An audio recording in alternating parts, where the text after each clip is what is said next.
Let's get it. Let's go. I hope they can see me clearly. Hopefully. Maybe. It really don't matter. It matter. Now we good to go. They can hear me. They getting these vocals? We is good. Bad. All right, so I think is this episode 15? This is 16. Is this 15 or 16? I think it's 15. I think it's. I'm pretty sure 13. This probably 15. 15. I think it's 15. 15. Imagine. And we get close to 20. Before we get it popping, I got my homie on today, man. So this is my boy KG. Dry clean. You know what I'm saying? And I came up with the color. I said, let me get that green on green. Okay. He sent me a color. Which one you want? I say, let me get that green on green. And his last name Green. So I said, let me get that. What does he promote? What does he do? Staying clean. Just staying dry. You know what I'm saying? Okay. Because he always clean. He so he's not promoting anything. It's just his style. He's promoting the brand itself. Yeah. Oh, that's tough. No, tough. But the design itself is the moneymaker. He put it out. That's his design. So that's what I'm saying. So when the term dry clean, hey man, look. He got to explain it to me, but he gonna put the link at the bottom so we can we look into that. Got the Capri Suns on the table. Yeah, no, it's all good. You want that? Hey, put it. It was only one left in the box. I got 2 kids that drink, so I don't like even one in there. So you gonna drink? So I'm gonna sit out there till somebody get it. I let him wrestle for it. And you got the Deer Park. You came with the good water. You got the Fiji. Yeah, Deer Park and Fiji, man. I used to drink. I used to drink the Sun. I used to drink Aquafina. People used to call me the devil for drinking that. But like, I didn't really care what the water I drank until like my wife started putting me on like, hey, all water is the same water type shit. Very true. I learned that. Into it, so I pretty much do any spring water. I don't really do the purified. It's like, yeah. Who's to say your purification conditions are what they should be type shit. So yeah, I'm with you on that, man. And this is the water I drink, so I respect it. Oh, cool. Anyway, episode whatever I just said. 15. This is Hey, I'm Justin Davis. You know me as Justin Davis. People call me Juice. You know what I'm saying? Y'all can call me that. I met my man's Bradford. Alex. We're gonna get to that though. I'm going too fast. I see my man in a while, man. What has been number one? You ain't got no house. This ain't no house. This a home right here. This is a beautiful home, man. Yeah. Thank you. You know what I'm saying? I wasn't expecting you to be in the slums or nothing, but this something right here nice. Only way I'd be jealous if you tell me you got a basement. Nah, I got you ain't nobody then. You ain't got no basement. Cause I ain't got no basement. That's my dream. Yeah, I wanted about when I first got. Cause all the other houses around, they on the hill like that, so they got basements. They have the way they build it. The ground is. I was stuck. And we can talk about all that later. So I can't really look at all this property for real. Cause when COVID hit, they denied me leaving Fort Polk, so my wife had to come do all this stuff with the kids box. I couldn't even leave the state, you know what I'm saying? Like, they was really strict over there. Okay. And so, like, a lot of stuff. But, like, the way this stuff said, not all of them. Some of the bigger ones, when you notice the garages are different, those are the ones that have the basements. All Not all of them. That's my my number one thing. Give me a garage. You know what I'm talking about? I mean, not a garage. I got a garage. I want a basement so I can turn it into, like, a real live man. So I'm going to tell you something. I pay the bills at my house. My man cave is the house. I ain't going nowhere. But I do like have my little space to myself. I fuck with that. You know what I'm saying? I don't know. My next house, I'm gonna make sure they have a basement. But I still want to put me a little shed outside with the like them 2-story sheds. You go to Home Depot, you'll see one. I want to turn one of them out to something. I used to have one when I was staying in Phoenix City, and my back. It was my stepdad got it on the steal because we was renting his property, and he was paying like, I think it was 2008, so he was paying like $850 a month.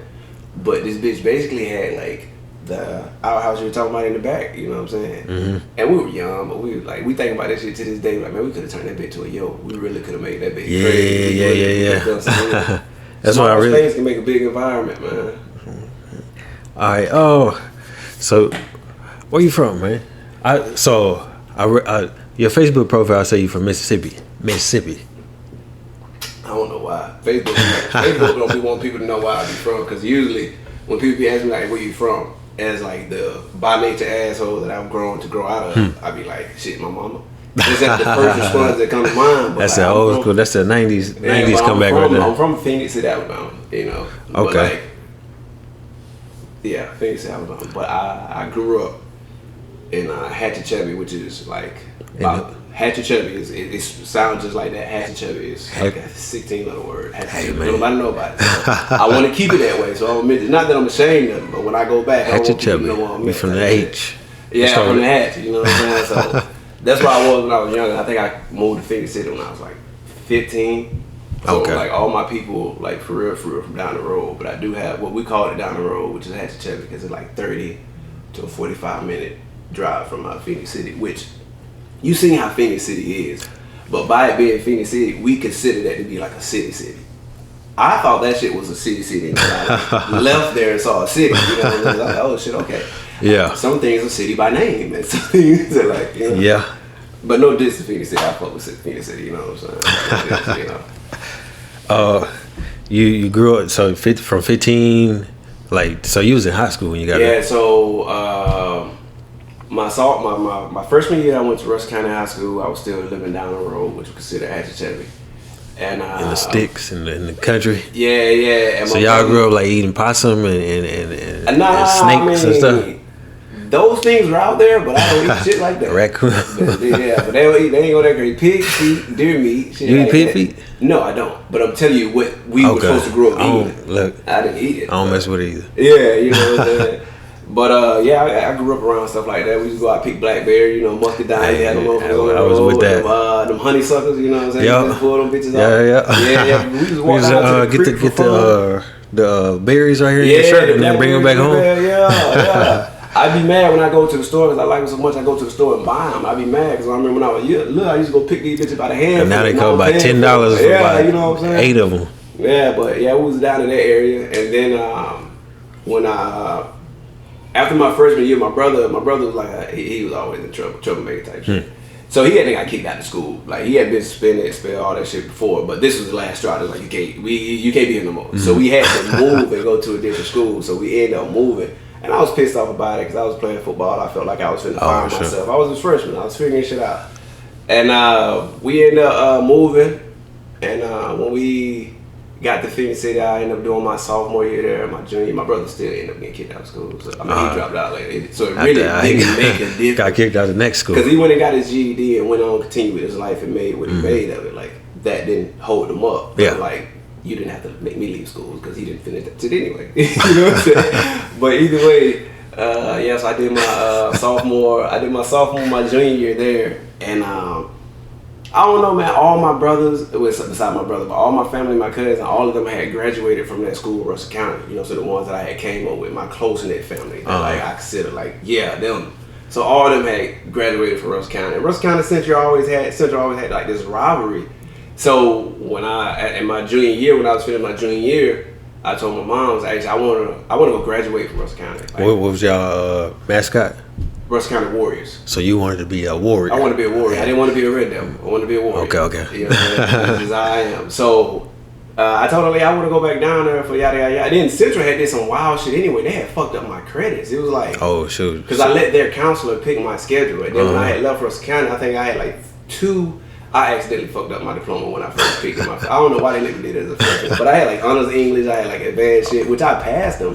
But I wasn't gonna like try to take that shit the following year. I was gonna change it. But when I got to Central, they picked my classes assuming that my advanced diploma was that whatever.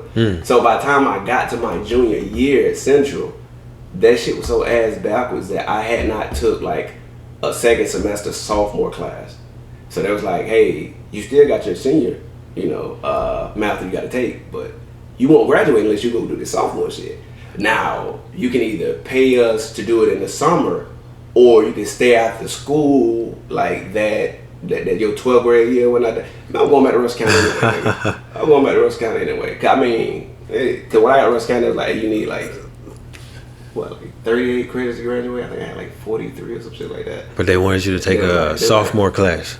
Russell County. I mean, at Central, I had to take the sophomore class because I was missing it. But I was pissed off at Central because I let the counselor pick my schedule. You're the reason I was missing it. I am a child. I don't know what the fuck I was supposed to do. You know what I'm saying? So I was more upset about that, So I went to Russell County and I ended up taking the class. The class wasn't an issue.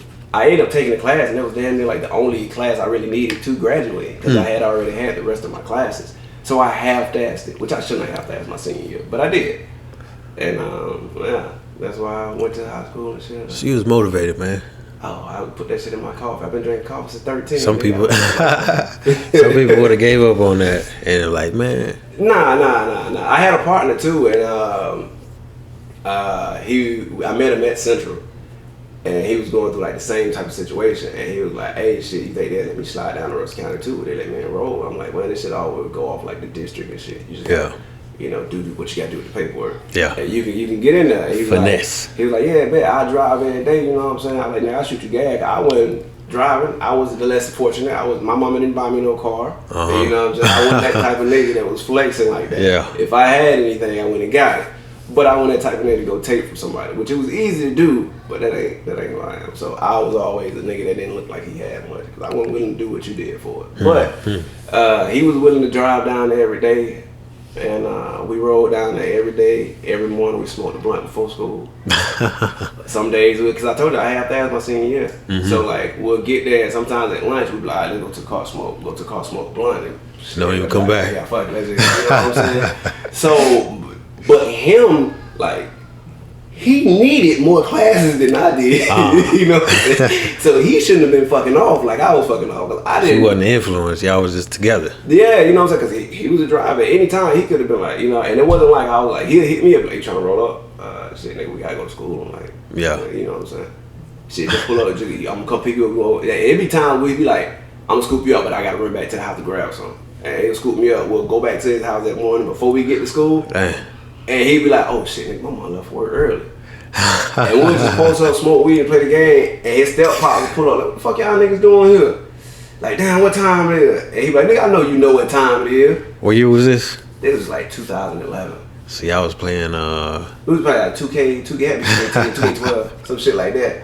And his stepdad, I remember like the first time his stepdad caught up doing that shit, he bust up in that bed, he was like, what y'all nigga? He was like, what time it is? He's like, oh shit. I said, nigga, I know you know what time it is. Shit. Oh yeah, nigga, you got 20. Go ahead, hey, give me the sticks and roll up another blunt. And he sat down, and that was like our routine once or twice a week. Like our senior year, so. Yeah. But bro ended up graduating, right? No. Ah, dang. That's the more like. He got a GED though. I he think doing all right now. No, I don't know what he got right now. But he right doing now, he's all doing right. good. Okay.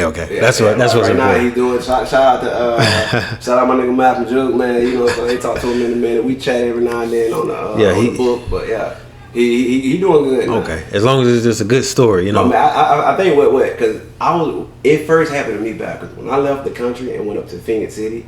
It was like I think Russell County had like 300, 400 students or something like that. I know you're just trying to put that ring in the camera. I know. No. Now I talk with my hands. That's why I used to get in trouble at work. I swear to God. But with the you can put it back up, man. Try to kill your vibe. Yeah, when Central and Russell County, like Russell County had like 500, maybe 600 students. When I got to Central, them nigga had like 1,200 freshmen. You know what I'm saying? So their sophomore, junior, and senior class is like 800. They got numbers. A school. Yeah. So with being in Russell County, you kind of see a different breed of younger females. They're southern. You know what I'm saying? They're sweet. They ain't tainted yet. Like they be in the city, so they're different. But they haven't ripe yet. Cause I'm young when I'm mean either. So I leave. I'm like, cause they're not fast. These are country girls. Went to church on Sundays. They're not. Some of them may bust a move beforehand, but usually they. But shit, then I move up to the city. These hoes jumped off the porch at 14. You know, that's different.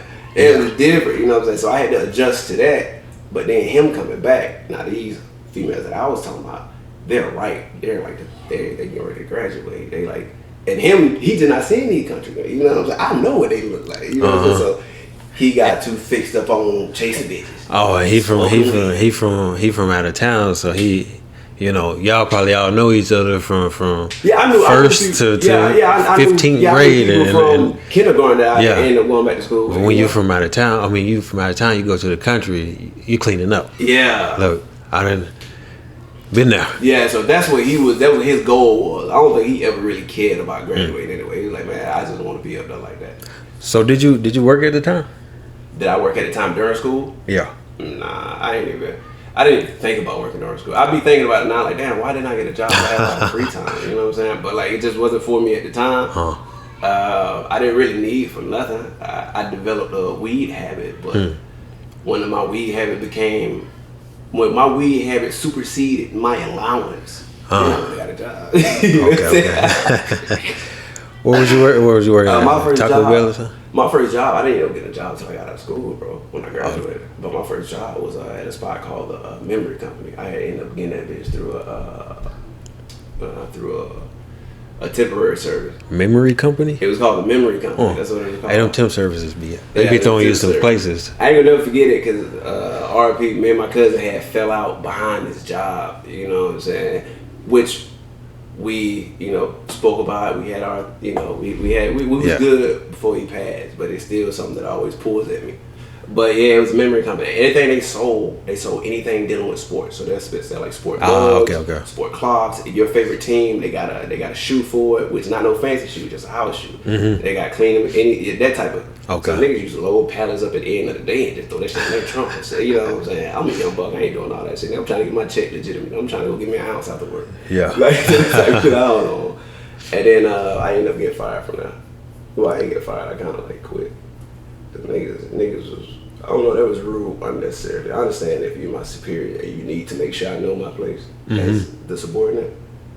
But the way they used to address people was like too much.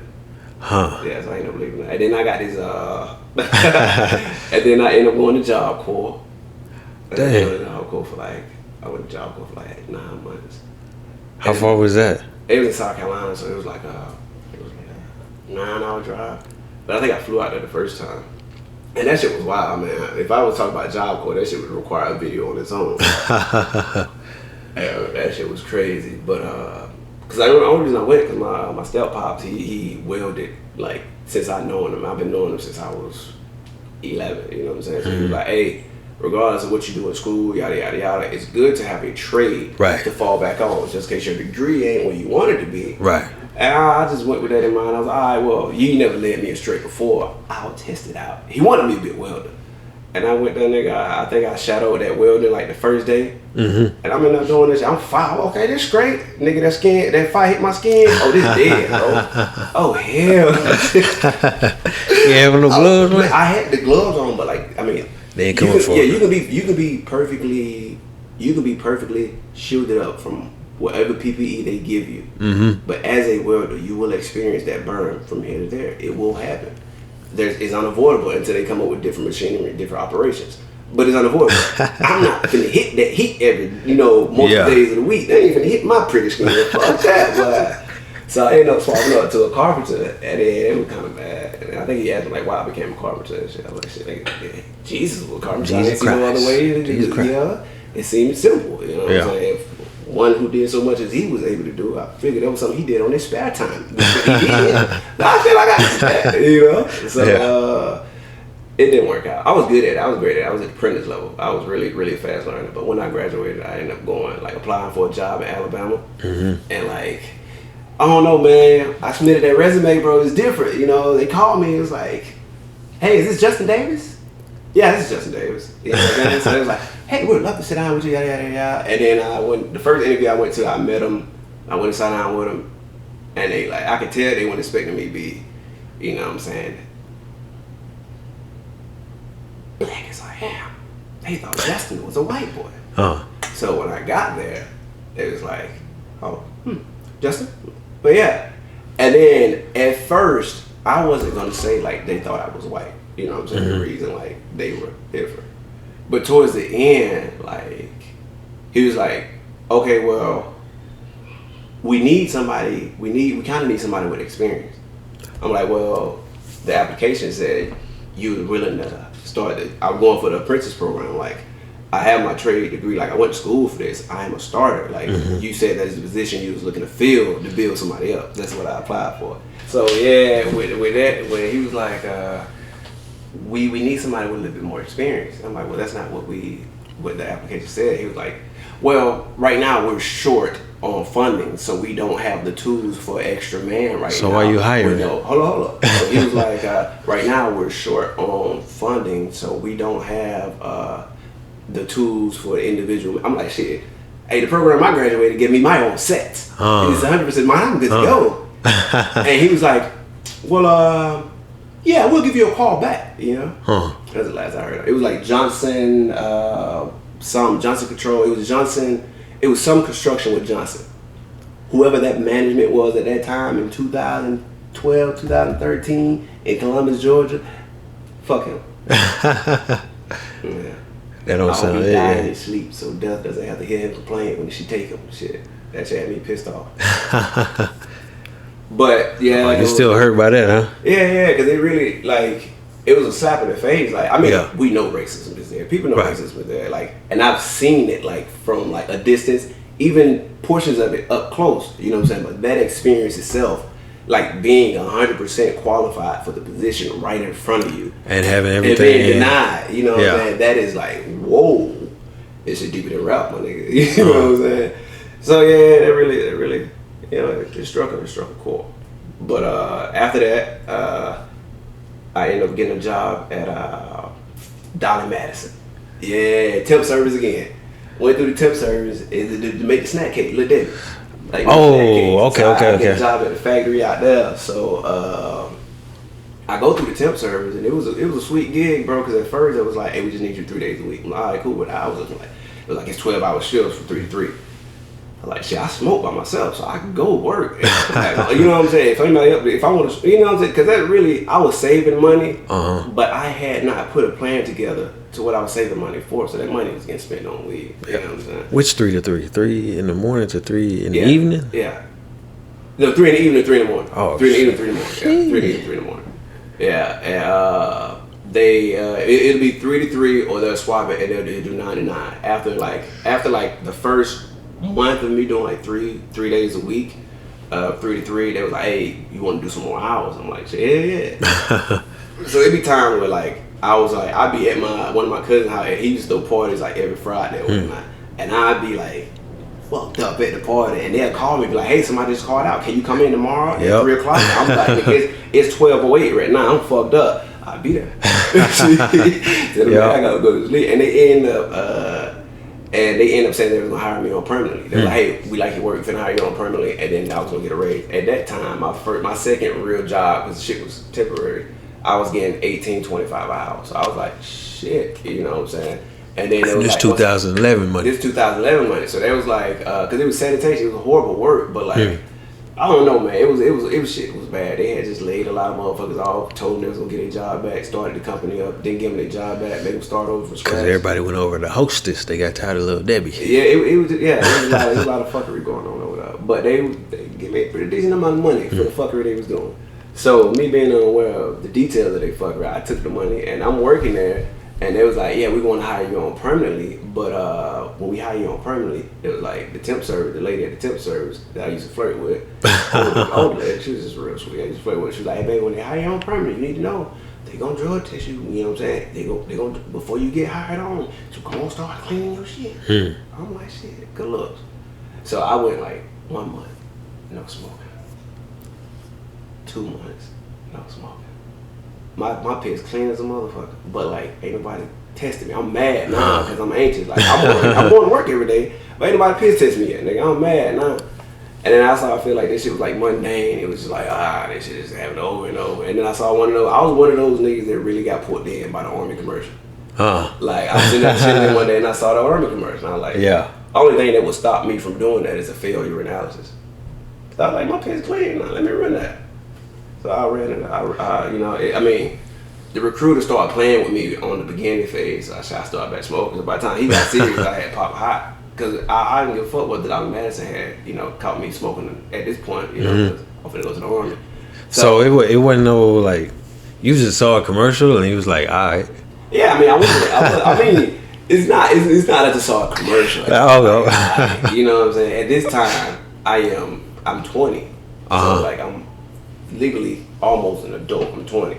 So through these, you already adult. Nah, to me, you're 21. What on paper when they say, hey, you going to court, you've been tried as an adult. But that is like, but I got you. I got you. 21. So that's why I go off 21. But like at that time, I was 20. I was an adult, so I had seen individuals in the military before. I had experienced people in the army before. I had seen the way they conduct their lives.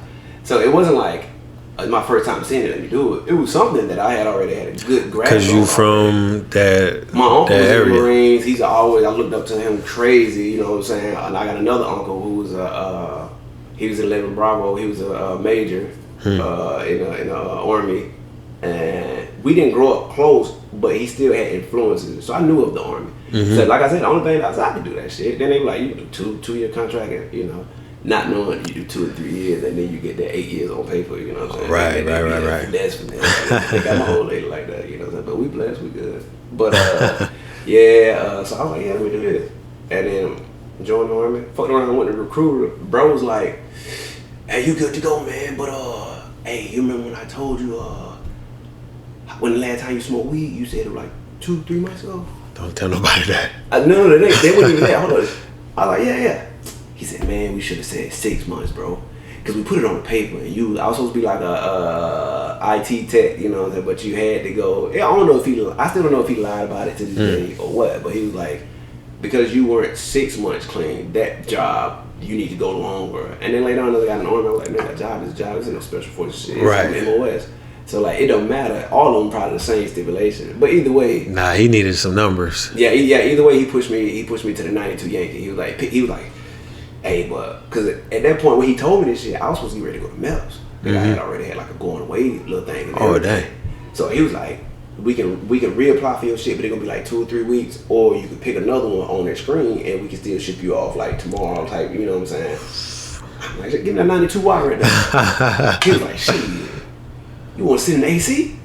He said, Yeah. you want to, this is exactly how he sold it to me. No disrespect to the army, but they sold me. It had you a great soldier. He was like, you want to work with bitches? He was like, you want to see everybody else doing some dumb shit and you not be a part of it? Huh. I was like, man, come on, sign me up.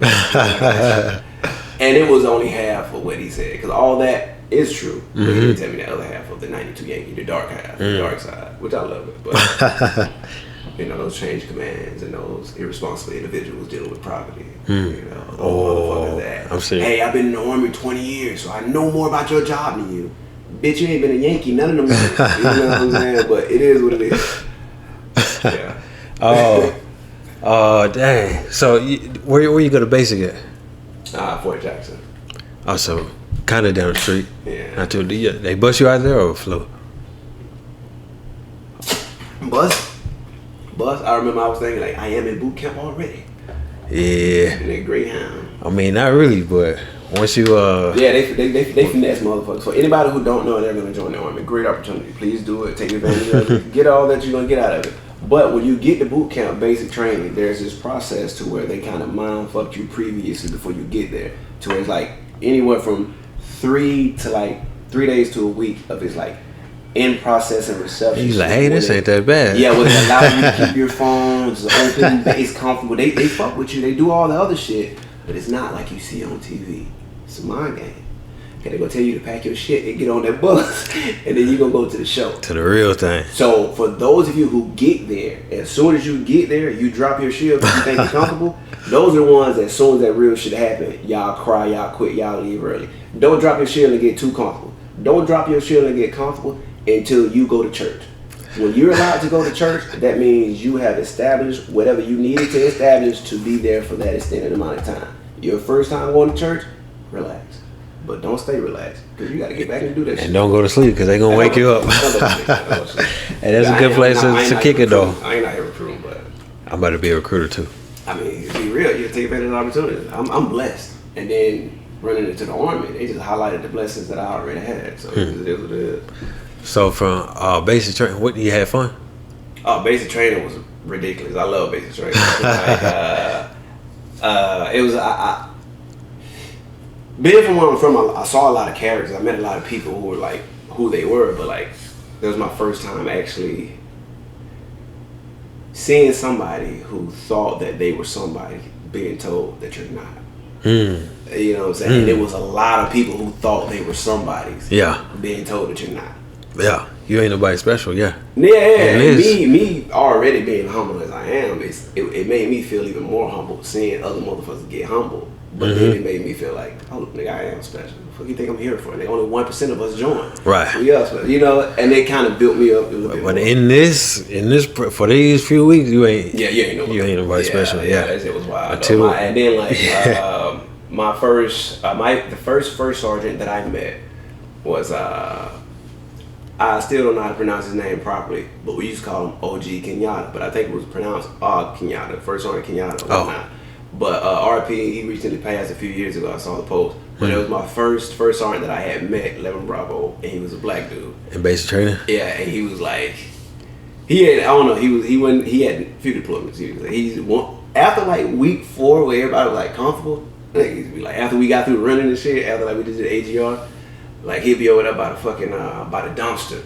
He'd be smoking the Newport. Now, you know, he ain't smoking, you know what I'm saying? I was smoking before I joined. So like, this 4 weeks without a cigarette, that's 100. You know what I'm saying? That's the second one he smoked out the pack. You know what I'm saying? I'm like that. So he used to be over there smoking. He'd see, hey, yo, D. Hey, come here. Yeah, I get my partner Jones go over there with me, mob over there. Oh, you better, buddy? Yeah, get my partner go over there. You want one of these cigarettes? Yeah, first one. Go ahead. You know, I'll read for it. Well, get the fuck down. What do you think? Crawl your ass back over there till I finish. Damn. You know that? But my dumb ass fell for it every time. Boy, them Newports ain't crazy. I bet if you ran into him again after that, it'll be like, that would have been a good, I'm sure he would have gave you one then. We smoked one after graduation. Okay. Yeah, we smoked one after graduation. Like, he even caught a couple pictures with me. He kept it professional amongst everybody else, you know what I'm saying? And like, as I was leaving, I had my mom's and them was leaving, and I was getting ready to come back and pack all my stuff up. And I was in and out the parking lot, and I had like 30, 40 more minutes left. So we went to the store, and when we got to the store, I saw him there, and he was just chopping over, because I was finna get ready to go to AIT the next, you know, so. Yeah, next day. Yeah, so he was just chopping it up, you know what I'm saying? He pulled one out of smoke. I ain't asked for one, shit. I pulled one out and lit up myself, you know what I'm saying? Yeah, but he gave me some words of encouragement. Let me know, like, hey, don't let nobody tell you that this ain't meant for us. Like, you can't think you're gonna make it in here being who you were when you once you get in, because you gotta cleanse your soul. You gotta build yourself up. You gotta make yourself a strong individual, and not all the bricks you pile up and make you stronger. Just because somebody told you some shit in your work doesn't mean you have. Doesn't mean that's law. Doesn't mean you have to run off that doctrine or whatever they say it is. You know, you are who you are because of who you are. So when you get that, it was a lot of shit that I don't want to fuck up. But yeah, I respect that, man. He was a good cat. When they had that with AIT at Fort Lee with Jay. Fort Lee. Well, they had some.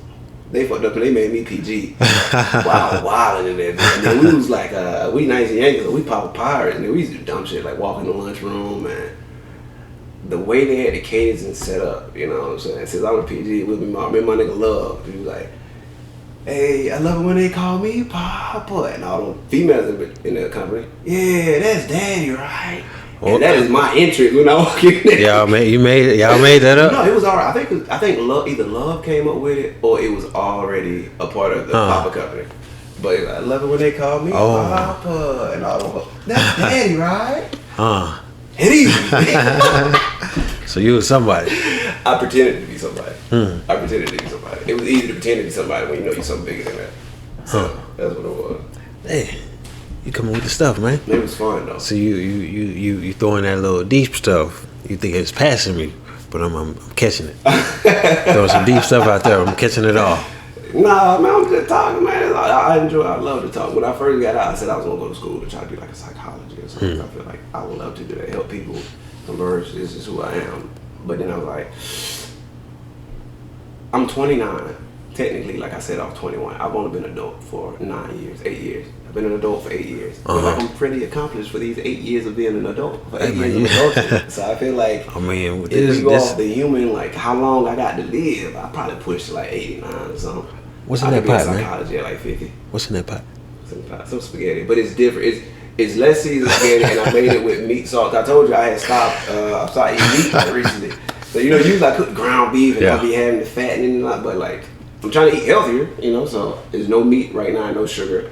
I've been on that for 2 days, so I could put no ground beef in there, so it's just a sauce and spaghetti. you want something, you're more than welcome to have something. I'm gonna show you something after this though. But all right, we to it right now. So AIT, basic training. AIT. Anybody come? Did you have leave after AIT, or you just like straight? You know, I'm gonna share this story. Like at AIT, because the reason I'm gonna share this story because I was just talking to my cousin and he was like, they was doing a study and it was like, the more you go without like ejaculating and having sex, like the more perfected your mind is, the better you are at thinking, the stronger you are. What they call it, semen retention. Yeah, semen retention type shit. So like, I was already like, not like out there fucking bitches crazy. I wasn't no virgin when I fucked hoes every now and then, but I had standards, so I just wasn't smacking any bitch on Backpage type shit. So I had my few mistakes, but I had before I joined the army, I think I had one like the first 6-7 months I wasn't having sex. Then from the whole time I was all the way at IT, basic no sex.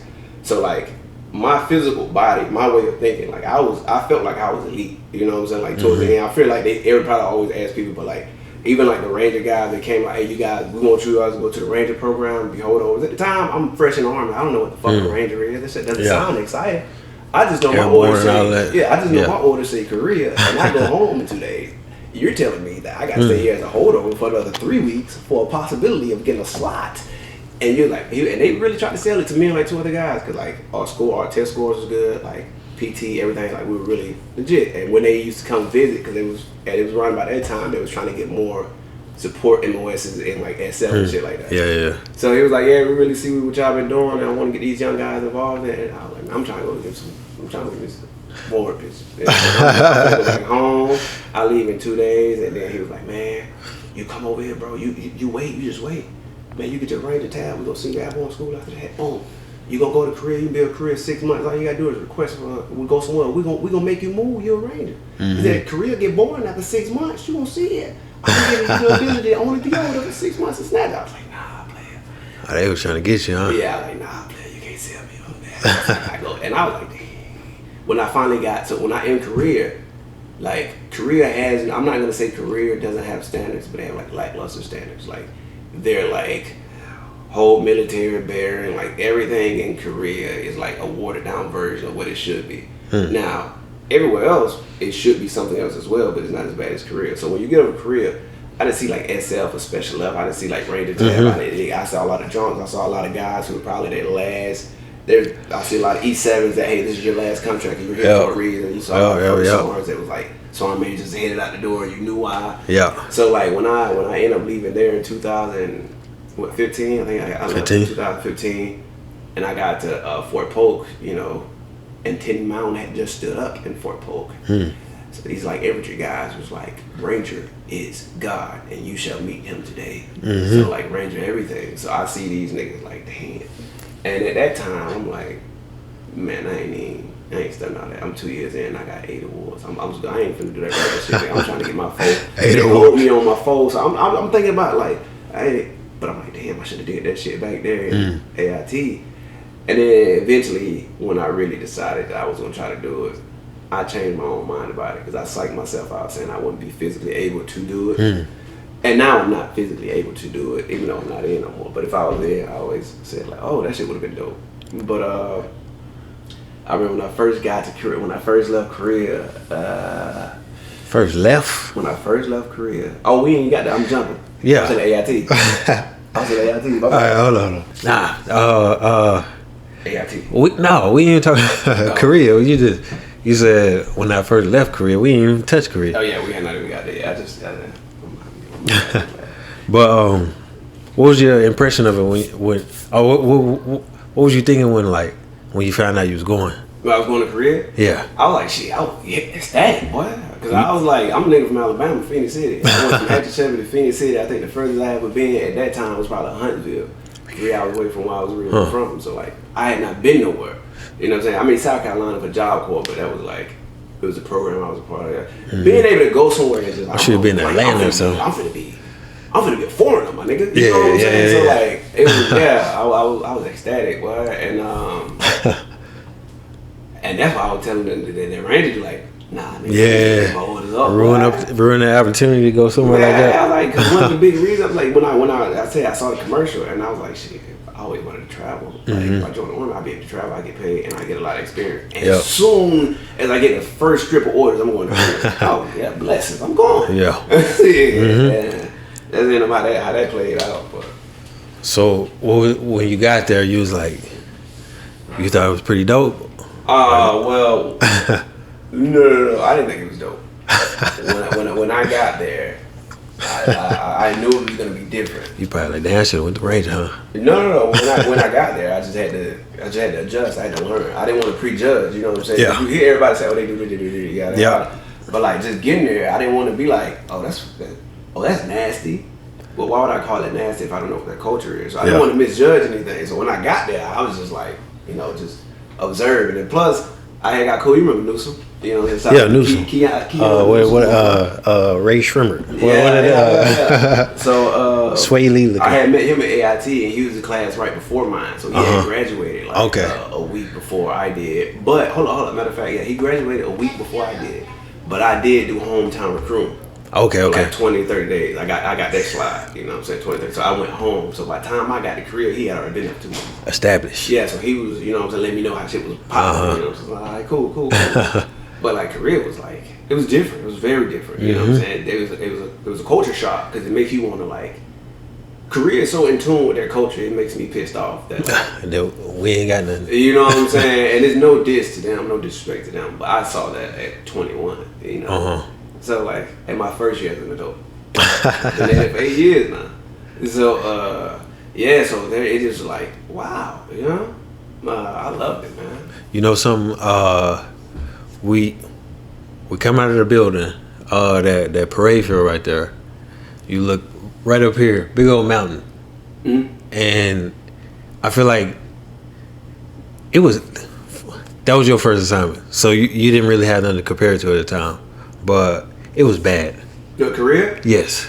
Oh no, the duty station was horrible. Yeah. The place itself. The duty station made me able to go out on top. I was able to leave Campbell because Campbell is like Campbell is beautiful. Campbell, I love Campbell. Big shit. I wasn't even here long enough to figure out what the bad shit really was. Right. But for the fact that it was the last duty station I had, I feel like it went from levels. And karma also works reverse because I started that shitty career, number 1 worst place, Camp Casey at that. And I left there and went to Fort Polk, and that was like number 2 on the list. So I got my karma just, it just let me go out on top. I would rather start at Korea than to start here and end at Korea. Yeah. But Korea is shitty. I'm talking about the duty station. The place and the culture shock is the place and the culture shock. That low standard that I was talking about in Korea, it was wild. It was good. It was fun. The only place that you can comfortably have fun in Korea is probably at a solid PFC level. Because you can't get knocked down. Like comfortably, you said comfortably. Yeah, comfortably. Specialist. Because everything else, like people are going to be doing things they're telling you not to do, and then if you get caught doing it, or if they pissed off at you, you're gonna get knocked down for doing it, and you can't say shit to them for the way they did it or what they did. So the only way you can comfortably do whatever you do is you need to be a PFC. You need to be I'm a mosquito wing. I bounce back neck. You know? Yeah. You're right. You do that shit, and that's where I came. But it's a lot of fun to be had out there. Once you got to lead a base, you got to lead a ville. Yeah. And what I was saying, the mountain out there, that big old mountain we see, and you kind of like you totally forget about it because how sucked the place is. It kind of like drain your mind. But the scenery, that scenery is like, yo, beautiful. Like you could just go stand out there and be like, you know what, life ain't that bad. Yeah. But I think the thing that made me, I think the biggest shit with being a career that I hated the most was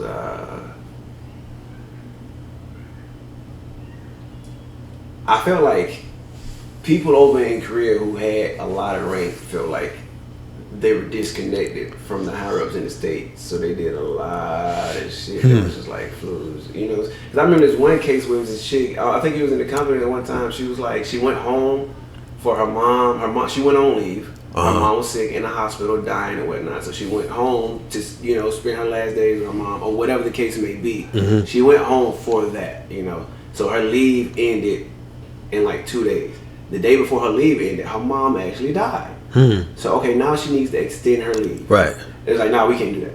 Like, why not? Yeah, you know what I'm saying? Yeah. I don't care what technicality or what term they put on paper to say they couldn't do that. They said they couldn't do that, and that was the first time I lost faith in the Army. So that was the first time. But that shit, why can't you do that? Right. So she ended up like saying, fuck y'all then. And so she stayed over there. Well, she ended up getting in trouble for Right. burying her mom.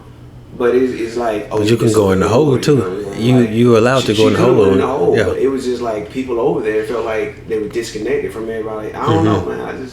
That shit was ass, bro. I think she finessed them. Well, I think she tried to, and I want everybody to listen to this. As young black people like me, like myself, I say finesse a lot. And it usually be stuff that is legitimate doctrine or written down that we just didn't have knowledge of. Stop saying finesse. Say you learned the system. Because I think she learned the system because they was trying to get her for AWOL. And I think she ended up just signing into a National Guard unit every day to report. So she's not AWOL because she's accounted for. You know what I'm saying? It was something like that. She buried her mom and came back, like, you know. I wish I could. Something like that. You gotta remind me who that was. I don't know if I was there at the time. I don't remember her name. But she was in like the company next to her. Okay. Like that. We had a lot. We had some good times out there. Oh yeah. I remember. I remember a whole bunch of it's. I remember a couple fights.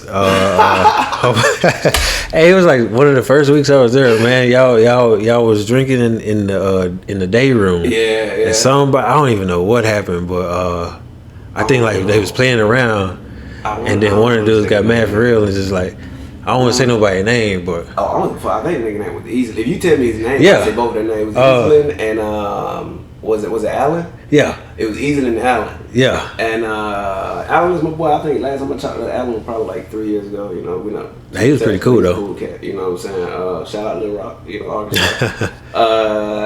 And the other dude was Easley. Now Easley was an Oreo.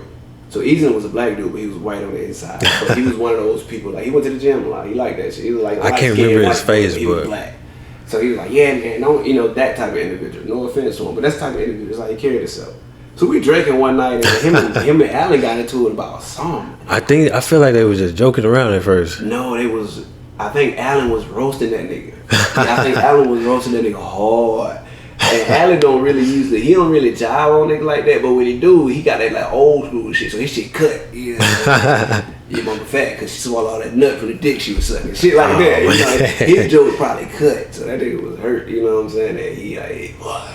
Yeah, I guess Allen like, I ain't no bitch, I ain't gonna back out. But yeah. Like I said, you know, he's one of them kind of he put about 2-3 hands on him. Yeah, he was at the top, you know. But they traded blows. Boom, boom, boom, boom. I remember first time I had sat down and asked me about that shit. Now how the fuck they get in the day room? And why the fuck the table from the day room in your room? Like, I'm like, man, damn. Dang, I can't think of his name. Mullins. Yeah, Mullins. He said he got frocked. You know, he could do shit to me. That was yeah. my nigga. We had to, man. Yeah, he was cool. I think he used to show up at like fucking, you know, curfew used to be at like 1 o'clock. You got to be in your room. Yeah. 2 o'clock. And then you show up at like 10, 30, 11 o'clock at night with me and Newsom outside smoking cigarettes or some shit. Y'all trying to drink? He didn't got into it with his wife, so he pulling up with some case of beer or a bottle or something. And we sitting out there until it's time for him to go. He's like, all right, see y'all in PT in the morning. Like, what? Yeah, so you can really. Yeah, man. Who else was out there? Twiggy, Kiana. Yeah. Bro, that's my first soldier. I wasn't there. She talked about you on her episode. Yeah, I saw. Yeah, she kept it 100. She kept it. Yeah, that's my nigga, bro. I love that. That's my nigga Kiana. I see her doing big moves. Hey man, you remember you would dang, what happened? I was up at the chat. Oh, by the way, how we know each other? It's we was roommates. Yeah, we were roommates. No. All right, we weren't just roommates. We were roommates, but we knew each other prior to, because I assigned rooms and shit. So everybody had rooms, and like we had like I think the first person hanging out with you, I think, was Kiana. Yeah, y'all started kicking it. Yeah, and then by me and her kicking it, we eventually started kicking together. All of us started hanging out. And somehow they hadn't got wind of my shenanigans, how I was putting NCOs in rooms with NCOs. So they had single rooms. And yeah, I had my room by myself. My room was a party. I had a big old room by myself too. They caught wind of that shit and they revoked my privileges. And I feel like as punishment, the two niggas who had like the flyest rooms, they put us in the same room together. So we just rocked out the rest of the career like that. But yeah, it was all good. You was a good roommate, man. Yeah, I mean, I kept to myself most of the time. But I'm always loud. I've been trying to think of what was it? Was it Starlito? Oh, Lito and Trip. Yeah. I was trying to think of that. I've been trying to think of that for a few days, and I just thought of it right now. And you was listening to that. What was it? Sorry for the Wait. No, that was Wayne for that Sorry for the Wait. Yeah. So I think that was Sorry for the Wait in Korea, and I mean, it was pretty much it was one of those two you was listening to every day, loud on my stuff too, on my speaker. Hey, because I was that type of nigga that I would not overstay my welcome, but I will let you know that your voice is important. If you don't use it, I will hear it. So maybe you like, hey, can I use your speaker? You're like, yeah, man, me casa su casa type shit. I ain't on, you cool. I play some music. Shit, he don't know if I'm finna turn that bitch up. You know? I wasn't tripping about that, man. Yeah, but that's just how I am. But yeah, Starlito either way. It was funny too when I like how them niggas relate. Like you wasn't really like touring around like visiting Seoul and going out to the beach and everything. Nah, I missed that one trip, that Busan trip where they had like that beach bash. I wanted to do that. Oh yeah, Busan. I couldn't do Busan was a train station. Busan, whatever. Yeah, I couldn't do that. And it was a certain situation. I did go to Seoul a few times, but I couldn't do it as much because a lot of people didn't know, but Korea really had me kind of fucked up. You know, because I got there after like month 2, I was a PFC. I started off in S4. Shout out to Sergeant First Class Cotton. You know, my man, Master Sergeant Cotton by the 9 probably. I don't know, that's my dude. So like, I was in S4, and I was there for like 2 months, and he was like, hey, HHB supply sergeant is leaving, and he ain't even got no clerk, but you need to go down there and kind of train up because we ain't got no other Yankees to put in that spot. And I'm looking at the bitch that's in his office that is a Yankee that's been there for like 6 months. Like, okay, what the fuck she gonna go? You know? But I'm like, all right, whatever. So I go down there and I can tell this dude, like, he tried to take advantage. He's like, hey, I'm finna go right now. I'm just going on leave to go see my dad. You know, he's sick, yada, yada, yada, yada. But I just need you to sign for all my property and I'll sign for when I get there. No. I ain't signing shit. I think he like really wanted to fight me over this, man. I'll see you when you get back. Like, you know what I'm saying? So, but the plan was, because as soon as he got back, he put in for a compassionate reassignment. He had no intention of returning. Yeah, because he was like, oh, well, my dad is sick. I need to step in and take care of him, and it's a duty station right here. So he finessed it, and they approved it. So he actually finessed. He didn't learn the system. He finessed. He finessed it. He didn't learn the system because he finessed it because he took advantage of some shit. He took advantage of me. You don't take advantage of me. I'm a nice motherfucker. You gonna meet? Yeah. Let me stop thinking about it. But either way, he only came back too clear. So he came back too clear. He tried to rush it because he wanted to clear. So he was like, oh, you need to sign it. You need to sign it. So Storm kind of came down there, he raised, you know, he stepped on that nigga. Yeah, he stepped on that nigga, you know what I'm saying? Like, hey, get right. So he ended up showing me how everything's supposed to go. I signed for the property book, but I'm still a PFC as a supply sergeant at HHB. Yeah. And then the armor leaves, and then I become the primary armorer. So I'm the armorer and the supply sergeant. Nigga, I can't go nowhere. Oh. They didn't have no say. That's what I was gonna say. We one night, I was up at the chapel. That's what I was trying to say earlier. And the dude, the Katusa that was with me, he was like, hey, I think we got an alert or something. I like, man, what you talking about? If it was alert, somebody would let me know. So he got on Facebook and he's like, hey, it's alert because it's for real. And we come down the hill. I'm like, oh, shoot, something going on. Then you get out there, you see the tanks moving and everything coming around. Oh, I'm like, yo, no, y'all gave us our weapons and told us just to chill out, to hang out, because it was when they had shot missiles over there. Oh yeah, so, when bro like, hey, y'all. And y'all gave us our weapons and told us to go to our room. You'll never do that with your weapon unless you're actually in Iraq or something or down. I do, but at that point I didn't give a fuck because I knew. No, I'm pretty sure the commander or something had told you to do that.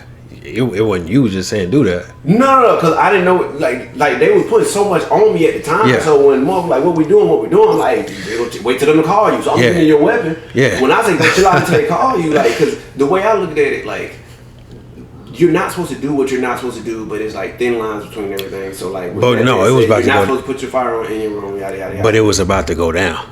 I don't think it was gonna go down for real. It was, but yeah, at that moment, it was about to go down. Yeah, it was. It was a blood. I think we were doing some type of training in the field, and they was Kim Jong was like, "Hey, bro, whatever y'all shot, y'all too close. Y'all niggas got like 3 hours or 4 hours to move all your shit out of this field." And it was like we went on big field training. Yeah, we probably had like 5-6 more days left out that bitch. When I say niggas pack that bitch up, boy, I think I did like 6 flippers after that shit. Cause they shot over, and then we shot back. Yeah. Oh, you talking about the training one? I was. It was something we was doing at training. We were doing a training event, and they said they was practicing with the missiles and whatnot. They were doing some type of, because we was field artillery. They were doing some crazy shit, and he basically said, "Hey, y'all too close to the border." Yeah, I mean, pretty much like, y'all. Cause we training, right? Like it's like somebody don't like you, and they come outside. Yeah, you flexing your gun. Yeah. Fuck, you know what I'm saying? So he like, "Hey, bro, y'all got like 5 hours. Get the fuck out of there." And nigga, we got out there like 3. You know what I'm saying? I had to do like for real, no shit, like 7 flippers. Mm-hmm. I remember we had to finesse the tent, because that's what before we had pupils and all that shit. I was able to order the tent piece by piece by piece by piece by piece instead of flipping out the whole tent. So, but that was a while ago. But yeah, Korea, boy. Yeah, it was fun, but it was some crazy stuff too. I hated all the mass punch. I remember getting called back once because some dude, I can't think of his name. He got a the LT? Underage drinking. Was it? Oh, underage drinking. First off, you go to the Ville, which is across the street, with the people who you work with, the seniors. Oh yeah, you know. Go down the street, man. Go catch one train, 2 stops down. You're fine. Oh yeah, he was. But they out right out the gate. I got called back I was 2 hours away and got called back. Cause oh my bad, we supposed to be talking about you, man. That's why I don't never really. No, you get. That's why I don't never really. Cause that alert shit used to piss me off. So when I went somewhere, it was a 4-day pass, so I didn't want to be bothered. But I ain't traveled as much as I should have when I was over there, you know. But yeah, man, Korea was different, man. Korea was different. I think you'll get back to it one day. Traveling? Yeah. Oh, I'm traveling now. I enjoy life. I see you been Miami back there. Oh, my wife is from Florida. So I was wondering why you had Florida plates. Yeah, I've been in Miami quite a few times. Okay. So, yeah, I've been to quite a few places around the world right now. I mean, I ain't it's nothing to brag about. Like, I'm not gonna start naming them, so somebody be like, that ain't enough. But yeah. But it's something. Yeah, it's something. Yeah, I mean, it's probably more than most.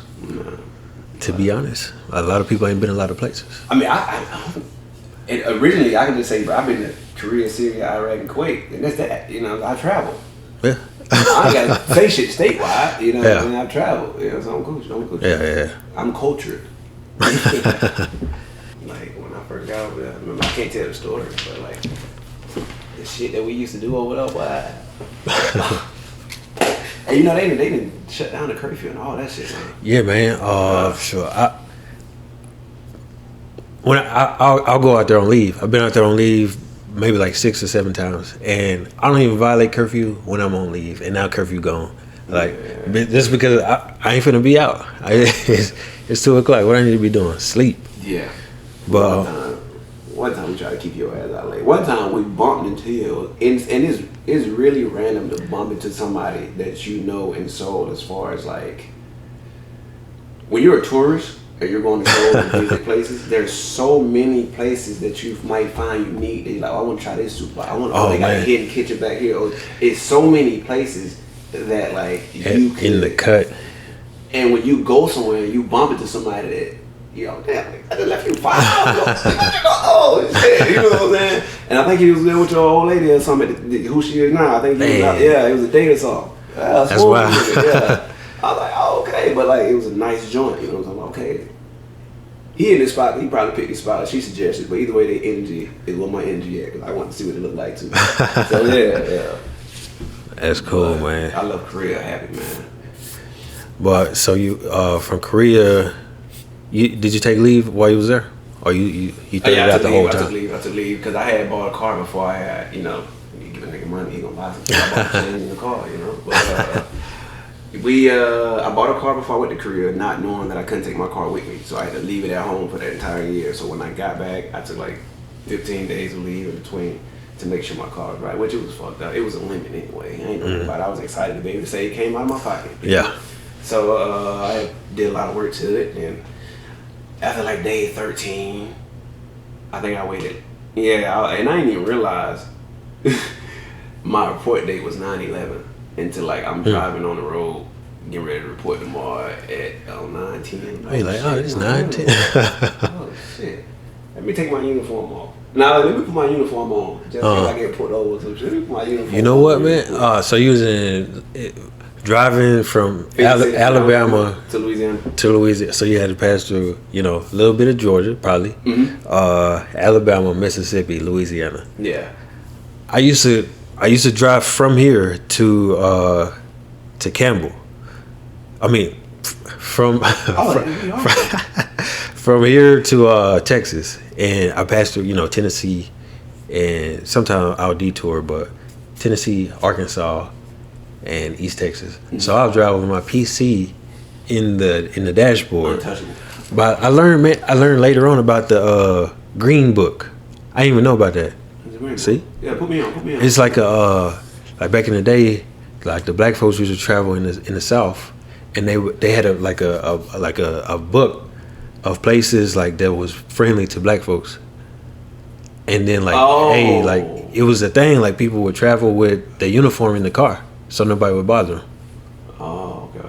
That's the thing that I learned about recently. So I was doing that. I didn't even know I was following the Green Book thing. Yeah. Okay.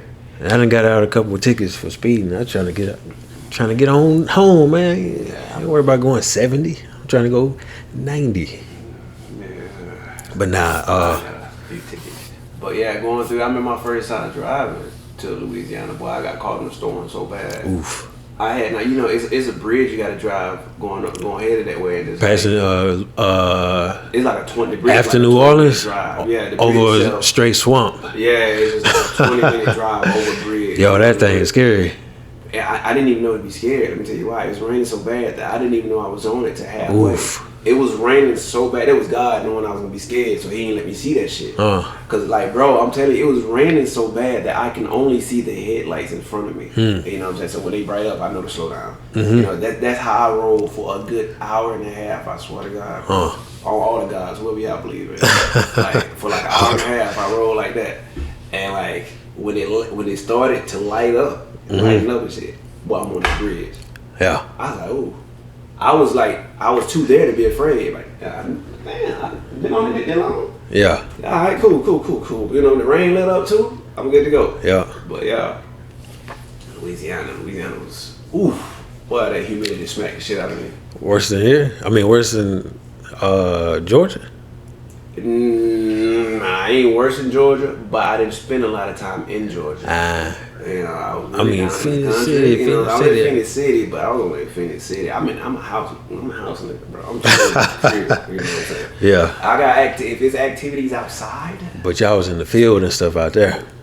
Oh yes. In the mosquito. Righteously. I think I went to. Religiously. I think I went to freaking JRTC. I think I did like 8 rotations.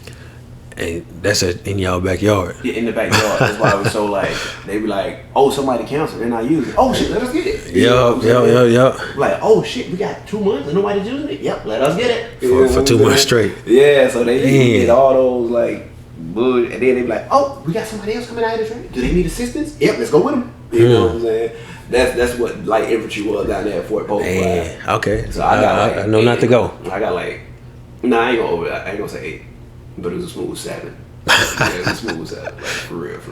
So you know how to do your job. Oh, I knew how to do my job. I don't learn how to do my job in the field. That's why I hate to go into the field. Because I'm like, I know how to do...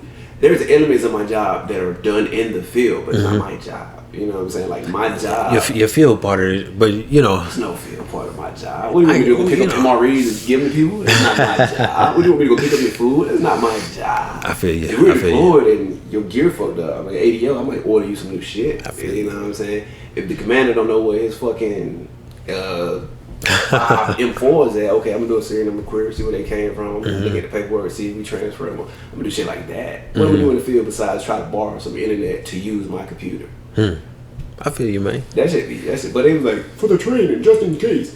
And you always gotta know how to use a rifle. If we get overran. Like, nigga, if we get overran and I am shooting, y'all fucked up. What you mean? That's it, bro.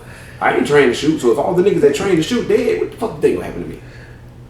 Hey, man. That's why I always say, like, if it come down to me doing security, then hey, we in a bad situation. Yeah, I'm gonna shoot. Like when I got to Syria, I'm jumping the gun again. But my deployment, they had me on the towers, boy. I'm like, I hope it's gonna pop off if some shit pop off. Yeah. Like, here's the 50 cal right here. Here's they had a Carl Gustav in that bitch, and my regular M4. And it was like, yeah, I think the 50 cal had 100 rounds. I mean, y'all niggas playing with me, bro. 100 rounds. They gonna be. That's it. And then you pull out M4. And they pull out my M4 with the Carl Gustav, and they was like, you supposed to stop anybody from coming. I said, hey, bro, I'm gonna shoot this bitch to let y'all know I'm shooting. I'm gonna shoot this RPG, and I'm gonna take off this Carl Gustav, and glad it happened. I ain't gonna tell her what I would have did, but I'm like, man, what the fuck I'm on the tower for anyway? I'm a 92 Yankee. Why am I here for security? Yeah, I was on QRF, like quick reaction force investigation, because it was low in numbers, and I was willing to do it because I was that guy, but I wasn't supposed to do it. But I was able to do it. So you deployed? How many times you deployed? Oh, I only got one deployment. But y'all went to? Yeah, so when we deployed, so I had got so I'm gonna speed through a lot. I left Korea, went to Louisiana, got to Louisiana. I met my wife. Then we were dating and whatnot, and then I got to my company. They started talking about deploying and stuff. And I was like, hey, babe, I think I'm gonna deploy. All right, be safe, yada yada. Hey, but like my mom said, she ain't got no grandkids. I went to my mom's grandkids. So I looked you up. Like I've been doing a background check, all that. I was like, yeah, you seem like you're pretty, like, you know your stuff. If something was to happen to me, my kids would be okay with you alone. You know what I'm saying? You fit that. You know, so she's like, nigga, you crazy. But I'm serious. And like, you know, she ended up getting pregnant, and the deployment got pushed back for like 6 months. So when the deployment got pushed back the first time, they was like, all right, cool, we getting ready to gear up. Then it was like, hey, you ain't got enough time, you gotta extend. So I was like, I bet I extend for the deployment. So I extended, and they gave me 10 bands to extend. I was like, stick 10 bands for 1 year. All right, you should take me down there, and then let me spend because it's tax free. Yeah, I wanted to, but I didn't have enough time to even go down there. You know what I'm saying? So they was like, all right, you gotta do it. So I bet. So I do the 10 bands for the extension or whatnot for the 1 year, and then 4 months down the line, the deployment got pushed again. So I'm like, fuck. So I'm like, nigga, I ain't even deployed, but I got a baby on the way, and I got money in the bank. I'm good. I'm finna push forward with this. And this time I have a wife because I proposed to, got married, and all that shit. So I'm like, all right, cool, whatever. And then deployment came around. I was like, okay, we're finna get ready to deploy. But Davis, you don't have enough time on your contract. Oh, let me extend for another year. Oh, you can't extend. You got to re-enlist. You have to re-enlist. Okay, well, you have to re-enlist for stabilization. You can't go nowhere. So we need at least 3.5 years here when you're done with this. Ah, damn. I'm already 2.5 years there. You know what I'm saying? So I'm like, fuck. But I already went this far for this deployment. I'm finna spend 9 months of it on the deployment. When I'm gonna come back, I'm finna worry about my career. Finna get out. I lied back, so I did. And that's why when my company went to Syria, when they deployed, half of my company went to Syria, the other half split up to Iraq. But with me being a 92 Yankee, their property books were split. So we had our property that we brought with us, and then we had the Syria theater property book, and then we had the Iraq theater property book, like, and plus our individual shit. And then they had fucked up the connexes, so I was back and forth making sure shit was getting shipped. So I was flying back and forth between Syria and Iraq, like in Syria, Kuwait, Iraq, Kuwait, Syria. I did that shit probably 7 times within my 9-month deployment. You know, just flying back and forth for no reason. Well, it was reasonable. I'm like, I was paranoid. Where was y'all in Iraq? When we got to Iraq, there was always was y'all up Key West. People always say I went there for like a week. Yeah, so I was there for initially I got to Kuwait, then I went to there for like the first 3-4 months just to get my commander squared away because he was a competent super off. Oof. And I was ready to square his books away and leave because he was like a douche, you know what I'm saying? Like cool guy to drink a beer with, but as far as like be managing property with, oh fuck no. So like I'll hit my XO up like every other week, like, hey bro, y'all said I come to Syria with y'all when I got shit right. Nigga send me my ticket, nigga come get me type shit. What year was it? This was 2017. 2017, 2018. Okay. I was there in 16. Okay. Yeah, I think we had passage. I think we were talking up on the book throughout that time frame when I first came out. He was like, yeah, I just love how we were talking about it. But we end up they end up saying, all right, cool, we're gonna get you on the flight to Syria and whatnot. So I go to Syria and I have to do the same thing with because the XO is the commander, so he got his own property book plus the shit we bought. So I square that away, but my niggas over there in Syria, like I fuck with the niggas that was in Syria, not the cats not that I didn't fuck with the cats that was in there, but when they split the platoons, you know the platoons that you fuck with first, second, and third, you know what platoon you rock with, you know what I'm saying? Niggas I rock with was in Syria. I'm trying to go over there. Yeah. You know what I'm saying? Then they was getting per diem, like good money, which I didn't get it because they were like, oh, you came a little too late. We have a defect. I'm like, you get them cold subs over there, nigga. You know what I'm saying? Them cold cuts. Them cold cuts at MRE. But yeah, I was over there for the last little bit of it, but every now and then my commander fucks them up, so I have to go over there and fix it and then come back to Syria. So there's a place where I was at, BDSC in Iraq.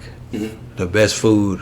I gained weight when I was in Iraq because I was eating good. Oh man. In Baghdad and you ain't never go to Baghdad?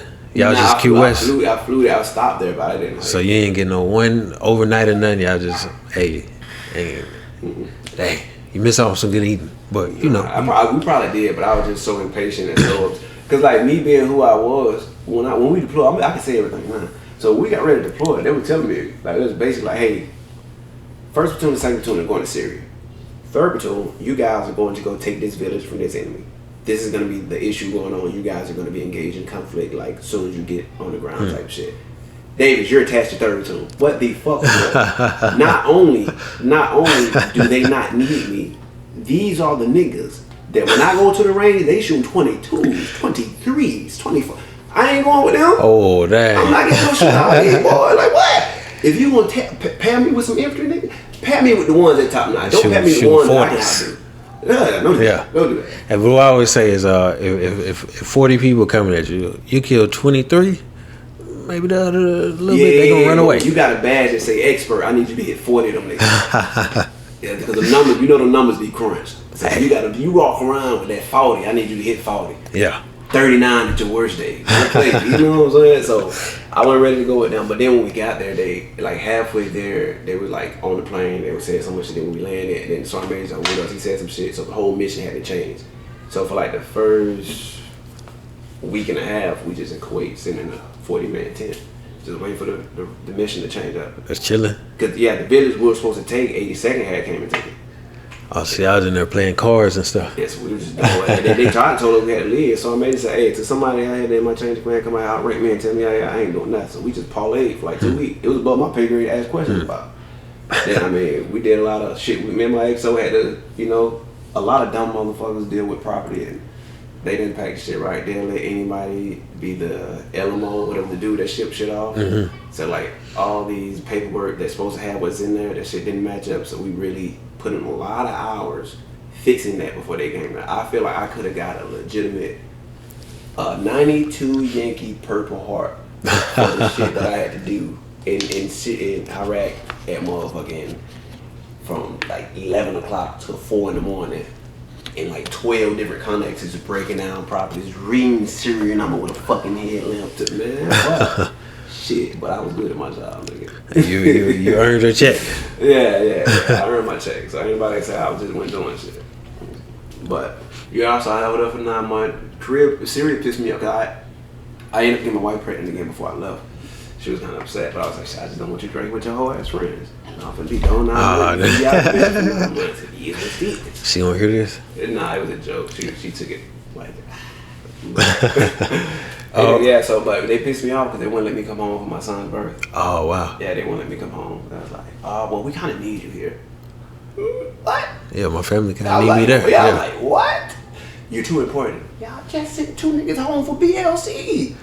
6 niggas leaving tomorrow for Ranger School. Like, yeah, that was like the second time I kind of fell out of love with Dorn. Huh. Like I missed like the birth of my son, my first son. You know what I'm saying? My junior.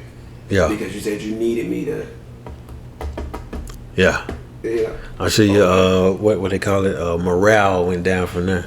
Yeah, oh no, I didn't come in the army with morale because that's some shit that they made up. I ain't coming in with that because they control that morale shit. I believe in morale. I personal, on your personal. I got positive energy, and morale is their concoction of putting down positive energy. So I got positive energy. I can see that. That morale, some shit that they came up because they were like, oh, he got low morale. He got high, man. Fuck that. He didn't control my morale. I ain't got none of that. I got positive energy, positive vibes on me, man. So that was the second time I felt out of love in the army. I'm feeling that. You know. Hey, but man, back in Louisiana, right? What's around Fort Polk? Fort Polk, you got Alexandria, you got Lake Charles, you got Houston is like what 3? I'm gonna fuck up my trumpet, but Houston like 3 hours west and like straight I-10, and like New Orleans like 4 hours the opposite way. Is it 4? Yeah, so from Fort Polk, New Orleans is 4 hours this way, and Houston is like 3 hours. It got me okay. Yeah. Okay. Damn. So, did y'all hit up? Oh, they had a field event every Mardi Gras. For real? We had a box rotational field event every intentionally. Every year around that time we had like it wasn't no like I'm in the field for 2 days. I make him go catch. No, you in the field for 3 weeks. You know what I'm saying? Like during the whole 3-4 weeks, and then when you coming back, you doing that cleanup from that shit. You going on there, all the property, you know. So they playing around that shit accordingly. Unless you like put in your leave 6 months before they change their training calendar, you ain't going. Boy. Damn. You ain't going. But we had caught on the game, so I went to one. I got out there. Well, like I'm sure you was eating good out there too. No, I'm super. I've just started advancing my palate. Oh, like sure. I was super like stubborn and like I ain't. What you eating, burgers? Burgers and burgers and motherfucking chicken tenders. Hey man, I go to the fanciest restaurant, burgers and chicken tenders. I don't hate the defect at all because I would every time give me chili cheese dog and maybe a burger one day. Give me a burger hot dog. I'm good to go. You know what I'm saying? I don't even want the real.